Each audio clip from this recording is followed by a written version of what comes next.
Thank you. Our main talk today is going to be given by a member of our own community. TC Smythe has been a part of Oasis since the very beginning. She's known Mike Gauss even longer than that. She has been a vital part of the community. She is responsible for all of our entertainment, all of our audio equipment. She gets us all of our musicians, and without her, Oasis would not be possible. She is going to... Don't look so surprised. She is going to be talking today on the politics of camping. Good morning, everybody. Morning. It's good to see you all. That was a little sign we made at our campground last year when I went on the first Oasis camping trip. And I really do wish I was there, but I'm glad to be here too in this glorious weather today. And that's the group of us that went. We are all completely different in that group. Somewhat politically, somewhat culturally, but it was a very diverse group of people who attended the first Oasis camping trip. And there's an even bigger group out there right now. Now, this is, let me go back to that slide. It's a sensitive keyboard, apparently. And stubborn. It won't go up again in here. Well, it's just a computer after all. Doesn't want to go up or down. Page up. I did that. So you want to move? I wanted to go backwards. Not forwards. Yeah. Ah, there we go. Okay, yeah. All right. The arrows work okay now? Yeah. All right. So, when I talk about camping, you know, I've loved camping for a long time. But most of my friends are like this lady here. Oh, I'll go camping if I can have access to a hotel. And when I talk about politics, the other half of my friends look like that. So, in this presentation, I want to try to raise your enthusiasm for both subjects by talking about the politics of camping. And the part of this part about politics, I mean, we try to make sure our speakers are each qualified to speak on the subject for which they're talking. But in the case of politics, it's all very subjective. Anybody's opinion is almost as valid as anybody else's when you're talking about politics. So you might be asking yourself how I'm qualified to talk about camping, because that you can measure. There's no degree in camping, but my dad and I were both members of the YWCA's Y Indian Princesses program. Remember those guys? It was kind of like the Girl Scouts, but with a Native American theme. And we thought the American Indians were pretty much the last authority on anything camping. And why not? They had carved a civilization out of nothing. Now, all us girls in the group had to adopt an Indian-sounding name so that we could pretend to be Indian. I wanted the name Babbling Brook, but it was taken. You know what name I got? Anybody want to guess? Babbling Idiot. My brother suggested that and it just stuck. I mean, what can I say? So, what we did, we made beaded headbands with feathers, we practiced archery, we played the drums, and we objectified that culture in every way you could possibly do it. It was horribly racist, but it was the 60s, and we did manage to fit in an awful lot of camping. And as it happens, I do happen to be 1/8 American Indian on my mother's side. Her people and their French ancestors married into the Indian fur trading tribes, the Sioux tribe, in Oklahoma. And they did so well in the fur trade that they ended up bankrolling the Lewis and Clark expedition. So that's a long camping trip, the Lewis and Clark expedition. So I can claim a connection there. And my dad's a geologist, and geologists all know how to camp. They're so good at camping, they can see subsurface structures with the unaided eye. And, you know, I have a place in Colorado, so that makes me automatically an expert in camping. Now, camping has an interesting genesis. Around 1900, most people who lived outdoors were either hunters, American Indians, or just too poor to live in a house. But a few of the wealthier house dwellers began to think they might be growing soft and decided to sleep outside for fun. And with that, the romanticization of the outdoor life began. And ironically, it became cool for rich people to pretend to be poor if only for a day or two. They did this by packing their canal boats full of any portable convenience they could find, and they set off to find a pleasant spot for a picnic along a piece of shore they probably owned themselves. And pleasure boating became so popular, and the gear was so heavy that they had to take porters along to transport it. And the poor saw it, they thought it looked pretty fun too, but they couldn't afford the boats or the equipment to do it. And to answer that need, Mr. Thomas Holding came up with an affordable land-based alternative to pleasure boating, which he called camping. And he wrote a handbook for it. In 1908, he began to market a set of portable camping gear for use on overland camping. Because the poor people wanted to pretend to be rich. And they wanted to take day trips too. And ever since then, camping gear has only become better, smaller, and cheaper. Now, I have a couple of theories about camping. One theory is that camping is an expression of our basic human need to make places. It reinforces our status as the masters of our environment. For instance, if the zombie apocalypse ever came and everything was destroyed, we'd like to think we could just pull up the stairs and wait it out, and it was all over, we'd rebuild everything from scratch just like it was, right? We need to know that we're superior to other life forms on this planet and superior to hotel dwellers. Now, there's even a theory by the famous naturalist Sir David Attenborough that humans have stopped evolving because advances in medical science have short-circuited the process of natural selection. Today, 99% of all babies survive birth, and that number was a lot lower back when kids were living in the crucible of permanent camping. Now, I think he's right, but I think he's right for a completely different reason. Now that we have portable air conditioning, our bodies no longer have to adapt to the natural environment, which leaves us free to spend our energy on social evolution. Now, some people look at camping as a really subjective physical challenge of survival, and other people camp because of its social aspects. They want to experience their friends outside the context of their ordinary lives. And these two broad categories reveal an awful lot about our political minds. And as a side note, if you teach your kids to camp, you're going to discover ways to talk about early historical models of governance and determine which of these forms work best. Now, the most basic form of camping is practiced by people who get lost while hiking in an unfamiliar place, or if they're on the lam. This is called open-air camping. Now, these folks may hold any number of political beliefs because they are not camping by choice. Their challenge is to survive whatever harsh conditions that find them without the benefit of direction, supplies, or governance, or shelter at all. This is open-air camping. If one must open-air camp, then this is the way to do it. And the political framework applicable to the people in this situation is anarchy, because literally every man is for himself in this situation. Now, the next form of camping is called primitive camping. And it's the most widely practiced form, and unless you're homeless, it's purely short-term and recreational in nature. The goal of this kind of camping is to bring, find, or build a crude shelter, bring or locate water, and satisfy the basic requirements of staying alive in the short term. Most campgrounds offer primitive sites with no water or electricity for about $5 or $10 a night.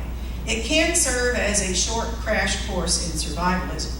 And in this setting, you're going to find young families, not old ones, I promise you that, scouting organizations, and people who are hiding from their mothers-in-law. Now, people of any political persuasion can be found in primitive campsites, but its brutish conditions are best suited to libertarians and people who vote for the Green Party. These two parties are quite different from each other, and they disagree on things like gun control, but they share a passion for the environment, personal freedom, and fire! When packing up to go camping, the first thing to remember is the main thing. Camping isn't just about pitching the tent. It's about drinking and lighting things on fire. Now, your camp is not secure until your fire is burning and you are holding a frosty margarita. Now, the lighting of the fire is perhaps the one ritual we can all enjoy together. Nothing expresses our humanity more fundamentally than bringing light into the dark and heat into the cold. And in the 21st century, you don't have to be MacGyver to start a fire. Military experts like those preformed magnesium strikers, but you can always prepare a few fire starters, like this Frito chip. This sucker, if you light it on fire, will burn for 10 minutes and you can't blow it out. You can start a log fire with this. Another cool fire starter, if you take those little cotton makeup pads they sell for 30 cents at the store, soak it in vegetable oil, it'll burn twice as long as that Frito. Right? So anyone can start a fire. It's not, you don't go into the wilderness without a lighter. Come on. But, now, let me see, where was I there? There it is, yeah, cotton pad, vegetable oil. Packets of dryer lint mixed with Vaseline work extremely well. If the smoke gets too much for you around the campfire, you can use the old Indian princess's trick of repeating the phrase, "I hate rabbits," and the smoke will drift to the other side of the fire. No one knows why this works, but it does. Now, for Democrats and hippies and mainstream liberals, camping is best experienced in large social settings where resources are shared and cooperation is its own reward. At festivals, anarchy will not work.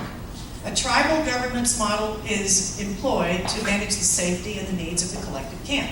And for long trips and festivals, individual camps might even elect their own mayors who meet periodically to make decisions for the benefit of the whole.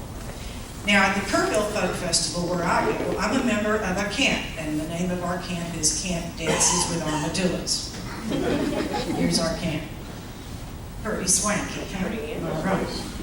Now, we have a mayor, and his name is Papadillo, and he's in charge of securing our site, storing and setting up the gear, tearing it down, and he goes on all the beer runs. The remainder of the work in our camp, the recycling, the cleaning, the cooking, and the running the song circle, is divided between the founding members of the camp. Now, for the social elite on the right and the left, camping becomes an attempt to recreate one's daily standard of living, regardless of the amount of time or money required to achieve it. This is called glamping. And frequently, these sites are chosen based upon their proximity to electricity, hot showers, and a Starbucks. And as you can see, they might even construct a soap floor and hang elaborate lighting. Now, motorhomes and RVs, Mike, where's Mike? Yeah. They are examples of lazy glamping. Now, in every family, there's usually at least one person who might visit a campsite but insists on staying in a hotel at least at night, or maybe they won't go camping at all. Give them a break. They may have been raised without a camping tradition. Maybe they had a genuinely bad experience. It's like they've been camp shamed at some point, and that would not increase the chances that they'd ever attempt it again. I polled a few folks to discover a few of the reasons why these people feel the way they do, and most of their answers were valid. And if I can unpack these reasons well enough, maybe I can convince a few of them to give it another chance. And the most visceral fear they have is that camping can be dangerous. Some places are not for the beginner, and you shouldn't ask them to bend to any pressure to go to a place that's too remote or too focused on risk-taking. People do sometimes get hurt when camping. When I was little, my dad used to let us practice camping in our own backyard. He'd say, "Oh, you're just testing the tent."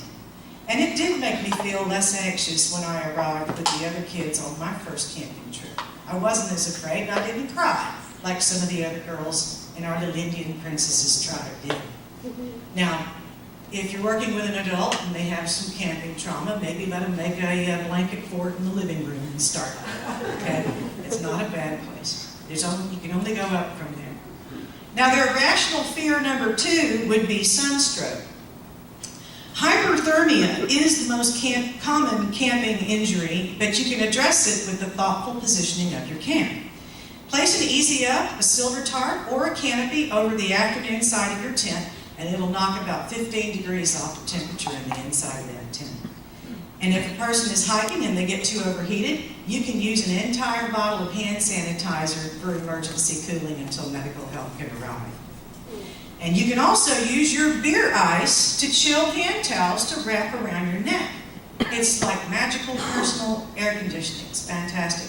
And nobody cares if the beer ice gets dirty, because beer ice is always dirty. And you're going to need a ventilated hat like mine, right? You're going to need some sunglasses. I'll make these cool. I don't have the flip-up kind, or I can wear those, okay? And shorts may seem like a really good idea, but honestly, if there's mosquitoes or nettles, you're going to be sorry you're warm. Cotton pajama pants are better than jeans or shorts. Any kind of thin cotton stuff that breathes really well, great for walking, great for mosquitoes, and the whole 9 yards. And if you have access to a water line, why not put a mister on your Easy Up? This is not the Stone Ages. No shame in it. And nothing chills you out better than a nice frosty margarita. Here comes rational fear number 3. It's possible that your campophobe is afraid that it'll be too cold. The secret to staying warm is staying dry. You need to apply Scotch Guard to your shoes if you have porous shoes. You can also spray Scotch Guard around the seams of your tent if you haven't used it in a while. The sun breaks down tents and storage breaks down tents. So go ahead and just spray those seams with some wonderful Scotch Guard. And get a stylish rain poncho. They fold up really pretty nice and small, and they do in a pinch. They're great. Now, if you're loath to leave your tent on a cold morning, sleep with your next day's clothes in the foot of your sleeping bag, and when you get up in the morning, your undies are going to be roasty toasty. No problem. You won't have any problem putting them on. You don't have to leave the tent to get dressed, to get cold. And my favorite trick is kind of counterintuitive, but absolutely nothing works better. You really must sleep naked. Wearing clothes to bed only limits the volume of air that you can accumulate under your blankets. I'm not kidding, folks. If you're cold, don't put more clothes on. Take them off. And if you're still not warm after that, you might send out for more pants. Now, rational fears number 4 and 5 kind of go together. Camping, they believe, is unsanitary and the food is going to suck. Well, there's no shame in wanting your coffee properly brewed and not tasting like it was strained through a dirty sock. But even if you can't find a site with electricity for your Keurig machine, you can still brew a pretty tidy cup of coffee if you can just think ahead. And like I said, figure out how to boil that water. Where did it go? And don't take a podium to your camping trip. Okay. It's not here. I was going to show you my pre-made coffee filters that are rubber banded shut and they already have the coffee cream and sugar in them. And you just drop them into a cup of hot water and poof, you've got great coffee. See, what is that? What is that? Shopping cart. What is what? That picture. That's a food that sucks when you're camping. Somebody decided to bake scrambled eggs in a shopping cart over a campfire. They found it, you know. Not how I would choose to make breakfast for you if you came camping with me. Now, camping means cooking, and cooking means frying, and frying means grease, and grease attracts flies. So bring a plastic tablecloth and a way to secure it to your table. Nothing's worse than goopy gunk all over your wooden picnic table. And how about this fun little trick that we thought of? On our last camping trip, you get a milk crate and a rod of some kind, and you make a paper towel rack. Why not? And it's storage too. It doubles, right? It's a great little hack for camping. Now, you can also cut down on the mess and the stickiness on your table if you pre-scramble your eggs and pre-mix your pancakes, right? No more droopy around the campfire. It's really wonderful. I'm not gonna eat those. There's no ice in there. Anyway. Now, if you don't want to pack, sometimes when you go camping, you pack a dry cooler and a wet cooler, right? You got all your ice and stuff, and all the stuff's gonna get wet if I put it in there, and the dry stuff. What you need to do is put your Coke cans on the bottom of your cooler and your ice down there, and on top of that, you put 2 wire racks, and you put all the dry stuff and the meats on top of the milk line. And that way you don't need 2 coolers. And when it's time to go after the sodas, they're on the bottom. If you have 2 of these, you can just slide one aside and go after your sodas.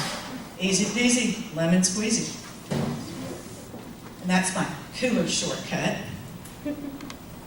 And if you're going to burn the bacon or undercook the pancakes, you can buy a little bit of time to make it all right again if you go ahead and mix the margaritas.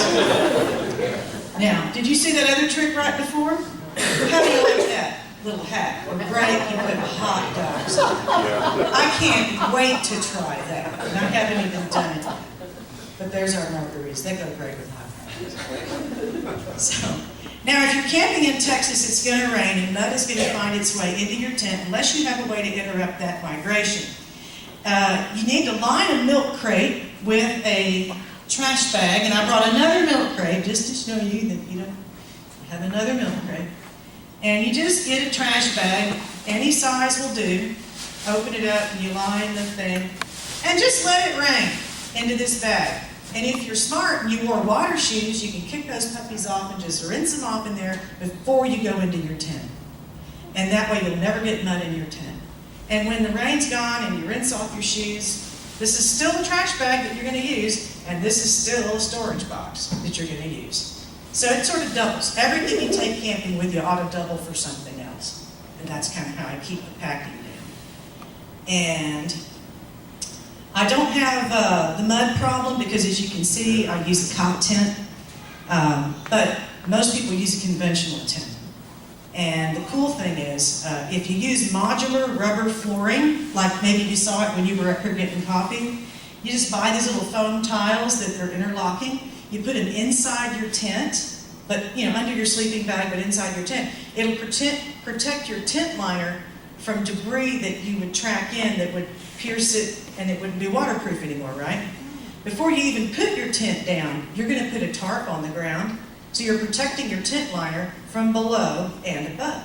And that's why it's important to have this wonderful liner. Plus, if you're just using a sleeping bag, it's a lot better to sleep on than the ground, right? So, to me, the rubber flooring is great. It's great for kids, too. Now, I hate the feel of soft, soggy soap. So why not just leave it in the washcloth? Put a rubber band around that washcloth and the soap. And one of the cool things that I came up with here. Oh, yeah. Oh, there's my coffee samples. Coffee samples. Soap in a washcloth. Easy peasy. You can throw it away when you're done. But nobody likes the feel of wet, soggy soap. I gotta tell you, especially if it gets under your fingernails, that sucks. And, yes, and if you're camping very, very, very, very primitively, you're gonna need one of these. This is a roll of toilet paper in a coffee can, and I strung a little string through it so you can carry it to wherever you're going. And leave it there when you're done. Don't take it home with you. Let the idea germinate and spread around. Somebody else will see this and go, hey, that's cool. And they'll start doing it too. Because that's exactly how I learned that. Now, this next slide is going to explain itself. Well, there's our rain. There's our rubber flooring. Oh, yeah. Before you even lay your tarp down, you need to spread some diatomaceous earth down on the place where you're going to camp. Liberals, diatomaceous earth is a non-toxic, edible for humans, white talc-like powder made from the fossilized remains of marine phytoplankton. And when you sprinkle that stuff on a bug that has an exoskeleton, it compromises the waxy coating enough until they dehydrate and their insides become teeny tiny bug jerky. But it doesn't hurt mammals. We can eat it. In fact, we do eat it because farmers put that stuff into grain-based foods to make sure that the bugs don't eat the food before we do. You eat diatomaceous earth every day. Now, you can burn sage around the campfire to get rid of mosquitoes because they really do hate sage around dawn and dusk. Scatter some more diatomaceous earth across any high traffic areas or ant paths that you might find. Insects and rodents really hate the smell of mentholatum or peppermint oil. So why not put peppermint oil in a jar of Vicks? You'll smell fresher than a bar of Irish Spring. And DEET, bug spray, is not short for DDT. People used to say, DEET is DDT. It is not DDT. It's completely safe. You can spray DEET on babies, and they've done 50 years worth of studies about it. DEET is okay for babies. The only thing that's not okay for babies is sunscreen, believe it or not when they're less than 6 months old. Just go ahead and slap a t-shirt on them and they'll be fine.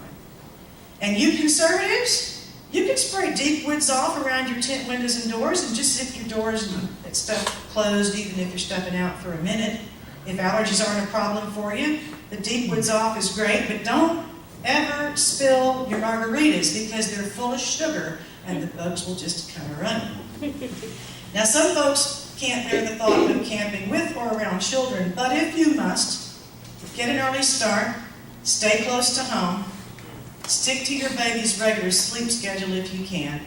Do take your baby around the campground and introduce them to your neighbors, because when that kiddo fusses in the middle of the night, it won't come as a rude surprise to your neighbors. You know, you're all there to have fun, right? Now, and they'll go, aw, instead of, aw, you know? And one other thing, if you got little ones, a pack and play you just gotta have. It's indispensable if your kids aren't walking. You can include them at the campfire. You can include them at the picnic table. You can include them in the tent. It's a wonderful way to have your baby around. And if you're with toddlers, you're probably going to want a campground with flush toilets. Don't try it primitive camping. Wait till they get older. And you need to make sure that your babies are not getting too flushed and red and overheated in the face. But if you have kids, what about boredom? Okay, you've set up the tent, that was fun. You lit the fire, that was fun. Now what, right?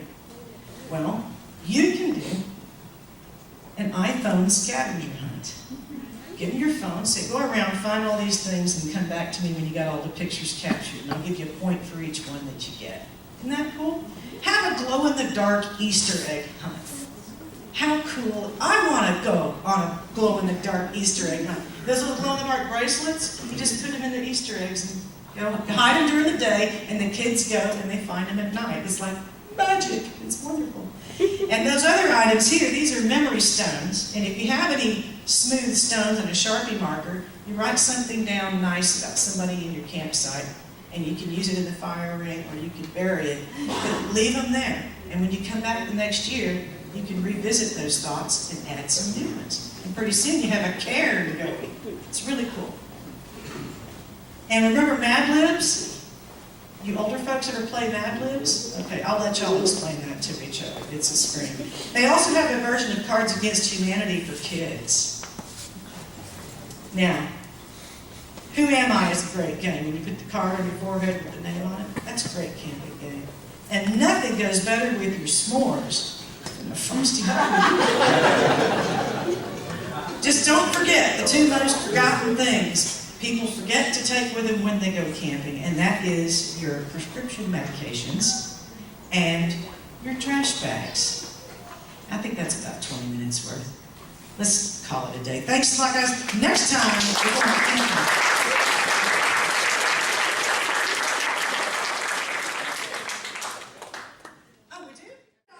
Because I know when I talk extemporaneously, I tend to go way over, so that's why I read it off the page.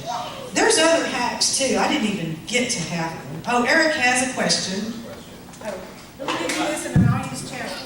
My son and I, Preston, actually just got back from a camping trip yesterday. Yeah, we did. We went to Huntsville State Park. Nice. I always thought of myself as a really good camper. I was a Boy Scout and grew up in Colorado and went camping my whole life. And I thought so. But then the next morning I discovered that raccoons had eaten all of our food. And I was just wondering if you had any tricks for that.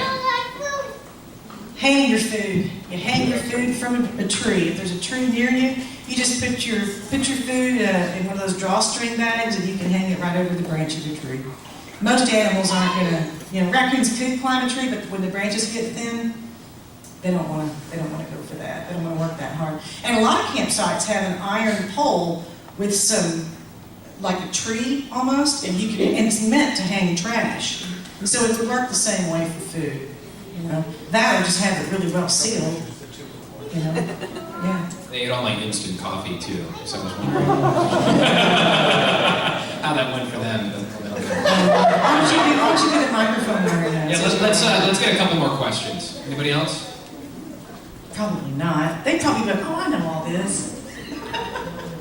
Back here. So- Back here. Oh, there's more. Great. I've never camped in my life, and Amazing. I'm curious now to try. And I guess my question is, what culture shocks or what kind of things can I anticipate that will be the adjustments? I think that one thing I remember, if I can reach back this far, was when I woke up my first morning of camping, the way my throat and my lungs felt from breathing the night air, it was a little bit of getting used to. I had this cough kind of thing because I had there's so much humidity that I've been breathing all night. And I thought, oh wow, does this get worse? You know, I didn't know.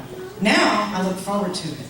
But at the time, I didn't realize how stressful it can be to be in the elements all day and all night if you've never done it before. It is a stressful thing to do to your body if you're a city gal. You know? Yeah. It was more physical than emotional for me. So, yeah. Last question back here. Yeah. Hi, it's not actually a question, it's more of a suggestion. Sure. The pack and play idea, Yeah. if you bring a fitted sheet, Yeah. put it over the top, it'll create for a sun barrier and also And mosquito mosquitoes. protection. Absolutely. Yeah. Good idea. See, we should maybe make a page and we can all exchange camping hacks because I'm sure all of you have something I didn't mention here, and I'd love to hear about it. All right, let's thank Thanks TC. so much. Thank you, TC.